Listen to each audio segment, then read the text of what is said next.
What was that? Sorry, that was a hiccup. That's all bullshit. What's up, you doos boppers? I'm here today to give you 4 reasons why I own They Came Together. They Came Together came out in 2014. It is a David Wayne and Michael Showalter romp. It is the story of 2 New Yorkers who are telling us how they fell in love despite their differences. Molly is a lovable, clumsy, small candy store owner, and Joel is a corporate hack for a big-time candy company. It has a 5.5 rating on IMDb, which is only leading me to believe that there are more people out in the world who don't enjoy happiness and fun, and that just makes me sad for them. Let me tell you why I own it. The number 1 reason I own this film is the premise of it. The idea of this movie is that it is a spoof on romantic comedies. So we have a film that is chock-a-block full of every romantic comedy trope that you could possibly imagine. They first meet both dressed up in the same costume going to a Halloween party at which they're supposed to be set up by their friends who told each of them that some hot single person was coming to their Halloween party, and then of course they butt heads because, you know, they have so many different values and things that they care about, but then eventually they wind up falling in love anyway. And there's a moment later in the film when they're both meeting in a bookstore by happenstance, and Paul Rudd goes on to talk about how he likes fiction books, and Amy Poehler says, I like fiction books. There's a moment in the film when Amy and Paul are falling in love, and there's a whole romantic comedy montage of them like playing in the park and going to a farmer's market together and doing all these coupley things, over which there is a Nora Jones song playing, and then that montage becomes a like behind the music shoot of Nora Jones recording this track, and Amy and Paul show up, and like Adam Scott's there, and John Stamos is there, and Nora Jones is recording, and the whole thing is in black and white, and then when they cut from that moment, it is back to Amy and Paul talking about how this track is going to be available on all the streaming websites, and you can like download it from any service online as an MP3. And so the whole thing is very tongue-in-cheek about romantic comedies. As a person who has prayed to the Church of Nora Ephron basically my entire life, I think there is nothing more important than looking at ridiculous, dumb things you love and being able to laugh at them, and that is exactly what this movie does for me. It takes a bunch of people I love and a whole idea that I love, which is a romantic comedy, and it forces me to make fun of it, and it does it so well. The second reason for me to own this film, of course, is because of our leads. Amy Poehler and Paul Rudd are 2 people I could watch do anything, anytime, anywhere. The joy I feel just because of their presence on screen is hard to define.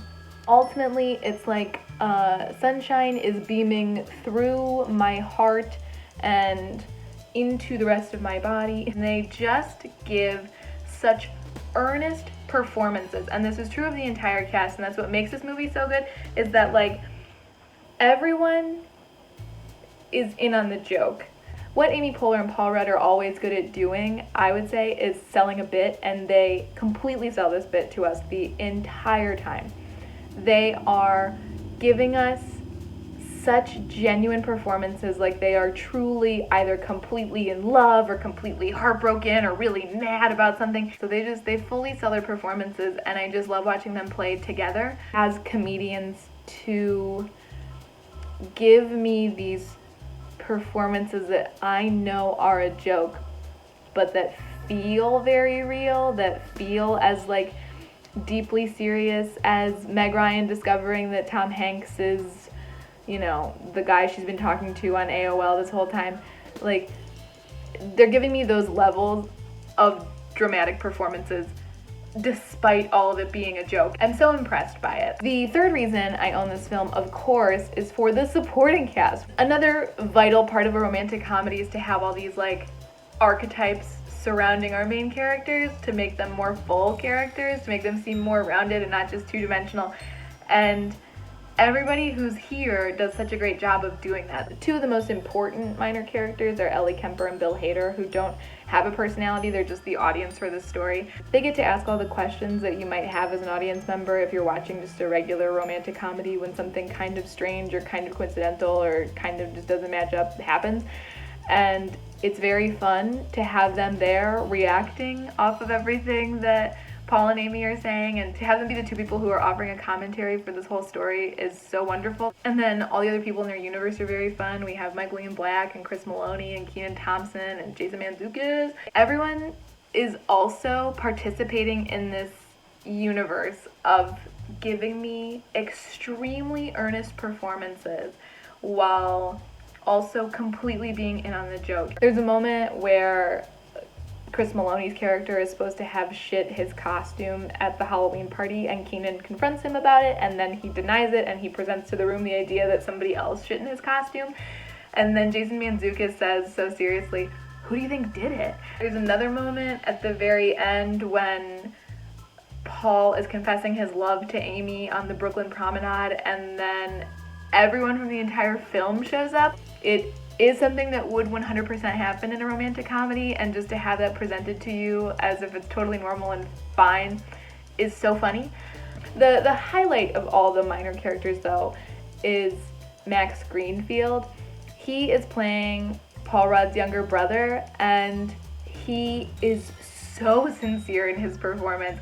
He's just always so bashful and so serious with his performance. Everyone is giving it 100% in everything they're doing, and it just makes it that much funnier. All I'm trying to say about this film is that it could be a movie that could be bad because everybody in the spoof could be like hating the fact that they're spoofing it, but in a like this is Spinal Tap kind of way, everybody loves that they're making fun of it, and everyone's so deep in their characters, and it's just so funny. They're making fun of it but doing it with so much love and care and like attention to detail to what makes romantic comedy so ridiculous that I have to applaud.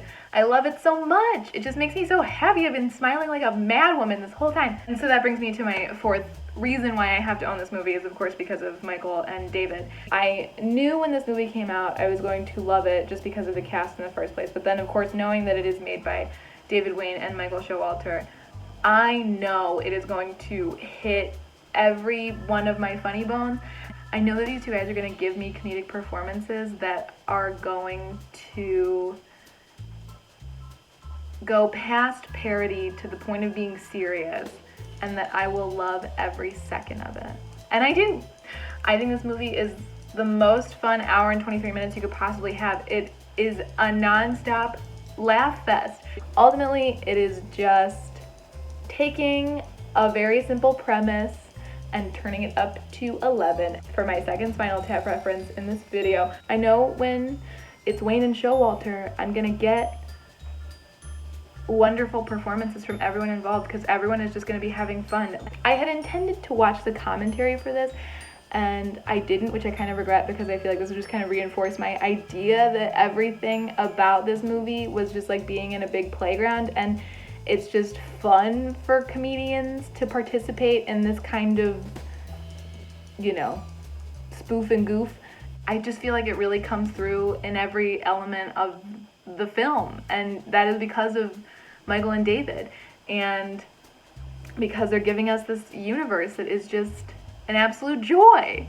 Eventually on this channel I will talk about Wet Hot American Summer because it's one of my favorite movies, so of course I own it on DVD, but ultimately if you watched Wet Hot American Summer and then therefore were obsessed enough to watch the documentary about Wet Hot American Summer that I can't remember the name of, but I did watch it, it's really established that like they are just basically a bunch of goofballs who are making themselves laugh the whole time, and they're just having the most fun doing it. And I think that that is 100% what comes through in this movie. Some examples, I think, of just this being a playground for all of them is like in a regular romantic comedy, Amy Poehler would go through this outfit trying on montage that she does do eventually, and it's like, what am I gonna wear to go meet Joel? And she would come up with something like cute and perfect, and it would be great. But in this movie, she winds up deciding that she's gonna go meet him in a full suit of armor. Another moment that is so wonderful is like Amy is trying to figure out if Paul Rudd is the one for her, and her coworker tells her that she has to change something small about herself, and then if he notices, he's the one. So the small thing she changes is that she decides to wear a pair of Groucho glasses in front of him, which he immediately notices. Whereas in a regular movie, it would probably be something like, you know, she'd put highlights in her hair, or she'd wear a different necklace or something that, you know, no one would notice ever.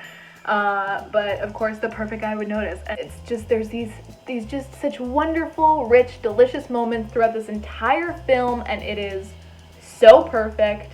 I love every second of it, so of course I have to own it on DVD. Maybe I'll watch it with the commentary one day and come back here and talk some more about it, but I don't know that anybody would really want that, except for me. And I know They Came Together isn't for everyone, but I wish it were. I think it's a magical, unifying, wonderful film, and as I said at the top of this video, I can only assume it has a 5.5 on IMDb because people, you know, hate Joy. But that's their problem, isn't it?